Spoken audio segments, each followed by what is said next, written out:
US President Joe Biden's legal team is preparing to defend against the possibility of impeachment if Republicans gain a majority in Congress after midterm elections. Let's go to Joe Siracusa now. He is the political analyst and professor at Curtin University. Joe, good morning to you. So why do you expect this to happen? Good morning, Pete. Because all the analysts in America, pundits, are picking a landslide at the midterm elections in November. They see the Republicans taking both the House and the Senate, which will give them oversight investigation and subpoena ability. And of course, President Biden knows they're coming for him, and they're going after him, the kid. They're going to go after his performance. On what grounds, Joe? Well, they're going to go after incompetence, particularly. They're going to start with the departure from Kabul in Afghanistan, and they're going to go to the southern border, and they're going to look at his breaches or things that he said he did during the pandemic, including extending the moratorium on evictions and that kind of thing. And they're going to go after his kid, of course, who's probably got all kinds of things that he wants to keep away from people. And they're going to make it very clear that it's payback time.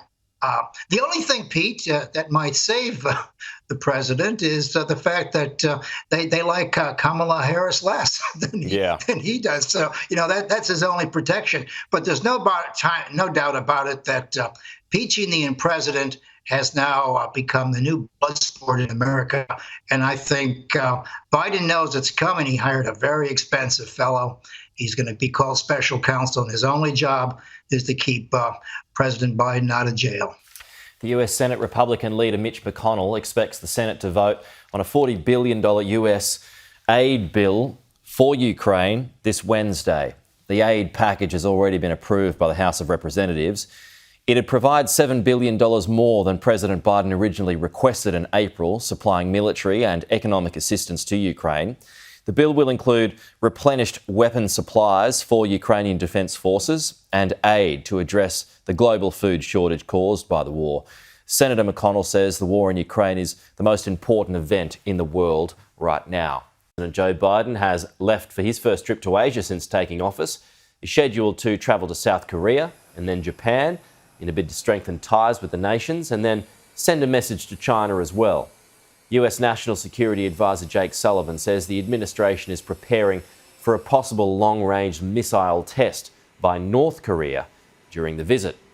A 21-year-old Russian soldier has pleaded guilty to war crimes after killing an unarmed Ukrainian civilian. Vadim Shishmarin is the first Russian soldier facing war crimes since Moscow's invasion of Ukraine. He could face life imprisonment for shooting the 62-year-old man in the head through an open car window. Prosecutors say it's readying war crimes against 41 Russian troops. The Kremlin strenuously denies the charges, calling them outrageous and staged. Ukraine has so far identified more than 10,000 possible war crimes committed by Russian forces. Sweden and Finland will formally submit applications to join NATO today due to the threat of Moscow and Russia's invasion of Ukraine. The Swedish Prime Minister says the two Nordic countries will go hand in hand through the entire process. NATO's Secretary-General Jens Stoltenberg claims the two nations will be welcomed with open arms. Any bid must be unanimously approved by NATO's 39 members, but Turkey's president claims they shouldn't be bothered to send delegations to convince Turkey, accusing the nations of harbouring Kurdish militants. McDonald's is set to sell its 850 stores across Russia, making it the latest major Western corporation to leave the country over its invasion of Ukraine. The fast food giant says its businesses are no longer tenable, nor is it consistent with McDonald's values. The company announced in March it was temporarily closing its stores but would continue to pay its employees. Yesterday, officials confirmed it would seek to have a Russian buyer hire those workers. Australia is going to send another 20 Bushmaster armoured vehicles to Ukraine in a boost to Kiev's war effort. The support package will also include medical supplies and radiation monitoring equipment. Takes the nation's contribution to Ukraine now to over $285 million. Australia will also send armoured personnel carriers that cost $12 million. And there are just 2 days to go in the race to lead Australia. Both men vying to call the Lodge home will be crisscrossing the country. Today, the jobs figures are out, expecting to show an almost 50-year low. While Labor will release its campaign costings finally. So let's go to Andrea Crothers now. Andrea, live from Tasmania this morning in Hadspin. It's been a bruising campaign so far, quite literally. Yeah, Pete, it has. And we've just arrived here at the Whitemore Tennis Club. You can see the PM getting there near the barbecue. Probably is quite lucky they've gone for a bit of a non-contact sport today after last night's events, because take a look at this vision. It's something you want to keep watching over and over again. The Prime Minister having a bit of a slip-up as soon as he arrived in northern Tasmania. He was meant to be training with some young kids at the Devonport Strikers soccer club, but instead he accidentally lived up to his name, bulldozing his way through a young boy. But thankfully, Luca Forvet is okay. He dusted himself off and the PM and him shared a high five moments later. The PM later called him to check in on him. Climate 200 backer Simon Holmes at court and the Liberal Senator Jane Hume have been involved in a clash of words on the campaign trail at a Melbourne pre-poll voting centre in the seat of Kooyong. Holmes at court is funding the independent candidates, including Kooyong's Monique Ryan, on a pro-climate change policy. This video, filmed by Josh Frydenberg and then posted to social media, shows Mr Holmes at court talking to Ms Hume, who he's suing for defamation. Just leave me alone, Simon. Please leave me alone. If you're suing me for defamation, Simon, I don't want to talk to you. Simon, you are suing me for defamation. Please leave me alone. The matters may have legal implications. Please leave me alone, Simon. You are the son of Australia's first billionaire. You are suing me for defamation. Please leave me alone. Leave me alone. Hey, Josh, how you doing? I agree with everything she says. You agree with her lies? Would you like to repeat her lies? Lies? Like, why don't you Good on you, mate. Stop annoying everyone. Wow, everyone's getting a bit hot under the collar. Joining us live now is the Finance Minister, Simon Birmingham. Minister, what's going on there? G'day, Pete. Well, look, Simon Holmes at court is entitled to have his views. He's entitled to spend his millions of dollars as he chooses. But what he shouldn't do is be rude or offensive, to disrupt people at polling booths or to get right up in the face of individuals. I mean, frankly, it just was appalling looking behaviour and he should apologise for it. But, so what was he doing exactly? Well, I think you can see in that footage, I'm not quite sure what the context of him being there and doing it was, but it looked like he was there to cause a scene. And I know Jane Hume was there to talk to voters. And he shouldn't get in the way of people talking to voters. He should go and try to sell his message as he wants to sell his message. That's what Jane was doing in talking to our voters. Go to Melbourne now. Joining us is the Treasurer, Josh Frydenberg. Treasurer, good to see you as always. So the budget bottom line, it's improved by $1 billion. Where have those savings come from? Well, the first thing to say is we've made $2.3 billion worth of new commitments during this election campaign, supporting people with diabetes, getting more people onto the concession card, helping to ensure that the co-payments for PBS medicines are reduced, and obviously a significant announcement on the weekend about getting first home buyers into their scheme. What we've done, into a home, what we've done is to offset those new financial commitments with what is called an efficiency dividend, which is about banking those efficiencies that departments can find. It's a well-established practice and one that has been used by both sides of the political divide. What does that mean, cuts? Is that fancy words for cuts? No, it's not. All those services, whether it's health or education, disability support, are actually seeing increased funding in the budget. What it means is that the departments themselves need to find some efficiencies. And they do that already, and we have an efficiency dividend that will be going to 2% for the next 3 years. And that is a way, again, to ensure that the taxpayer receives the benefit from those departments finding efficiencies in the way they do business. Independent candidate for Kooyong, Dr Monique Ryan, has backed a federal court challenge over a law preventing some Australians infected with COVID from voting. Thousands of people who tested positive before Tuesday face being denied the right to vote unless they applied for a postal ballot before the Wednesday cut-off. Lawyers for the Kooyong candidate will argue the rules breach an implied right to vote in elections.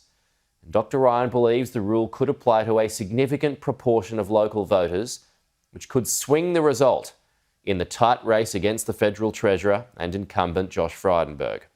And the Prime Minister has been interrogated over whether he overstated his claim that he saved the country during a head-to-head clash with Channel 9. Mr Morrison stood his ground as he was pressed on his government's handling of the pandemic and natural disasters. You don't hold a hose, you weren't in your tinny plucking people off rooftops, you weren't doing 16-hour days in PPE on COVID wards, you didn't get enough vaccines soon enough, you didn't get enough rats so that we could finally have a holiday interstate for Christmas, and China has set up base in the Solomons. Do you think maybe you slightly over-egged the part about I saved the country? Well, that's quite a long list you've been able to pull together. But let me say this. We've come through this pandemic better than almost any other advanced country in the world. JobKeeper was Save the Country. That's specifically what I was referring to. And if you don't think it did, Tracy, well, you can have that argument with the 800,000 people who kept a job as a result of that. Defence Minister Christopher Pyne. It's our own Pyne time. Christopher, good morning to you. So what's Pyne's good prediction? Good morning, Pete. 24 hours out. What is Pyne's prediction? Well, I still think Labor are favourite to win, Pete. The momentum has been with the government since Sunday, since the campaign launch and the announcement of the housing policy, which is very popular with young people and with people over 55 because it suits both sides of the coin. So it's been a bit of a game changer, and the unemployment rate yesterday just proving the government's economic credentials. I think Scott Morrison's finished very strongly. And I think Anthony Albanese's had a pretty rough campaign, as you said, with the introduction to Annalise. But I think the truth is Labor has been ahead for some time and they remain favourites to win. But the momentum is with the government.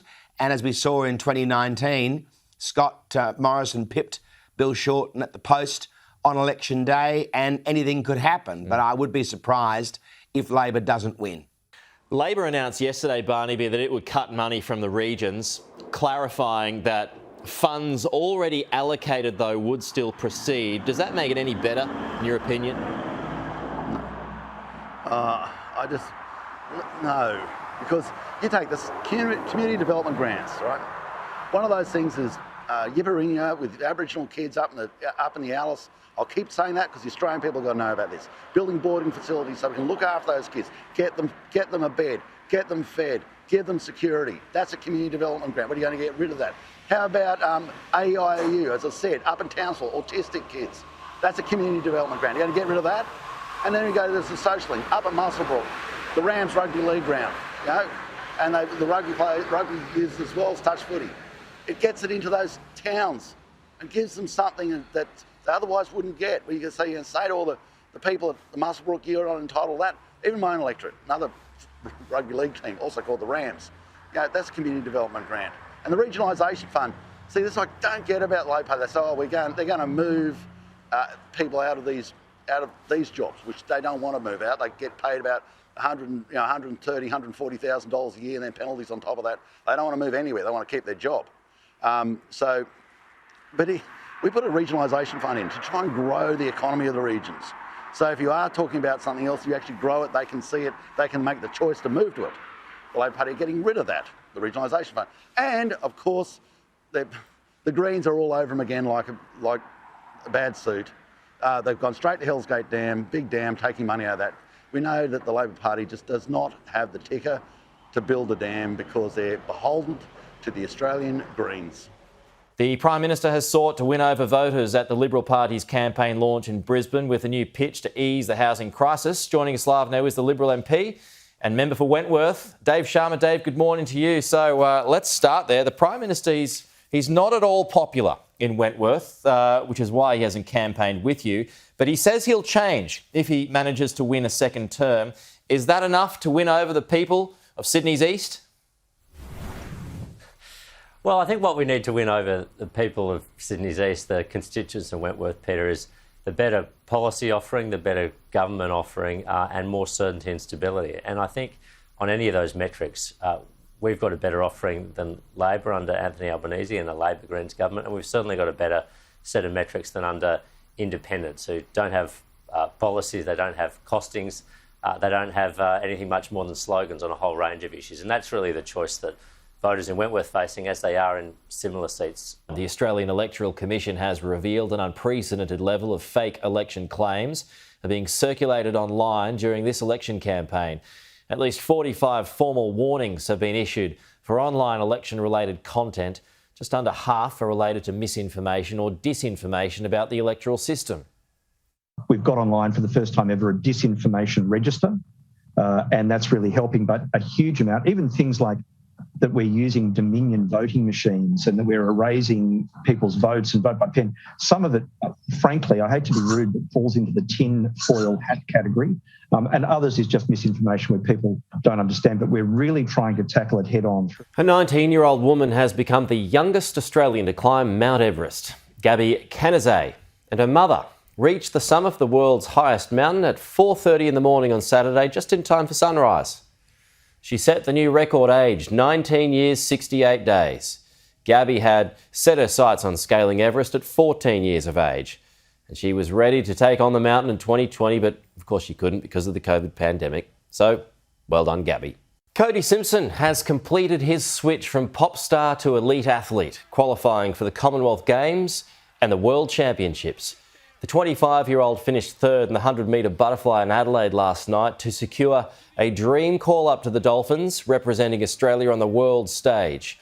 Olympic finalist Matt Temple won the sprint in 51.5 seconds, as gold medalist Kyle Chalmers and Cody Simpson finished less than half a second behind. Cody says he's had some high-profile help along the way, as champions Michael Phelps, Grant Hackett, Ian Thorpe, they all offered their advice. Simpson was a talented junior swimmer, and while his coaches had little doubt of his ability, it was his music career that saw him move to LA at a young age of 13. He always had that fire in his belly, though, to compete for Australia, and there he is. He's going to get the chance to do it. Congratulations to Cody Simpson.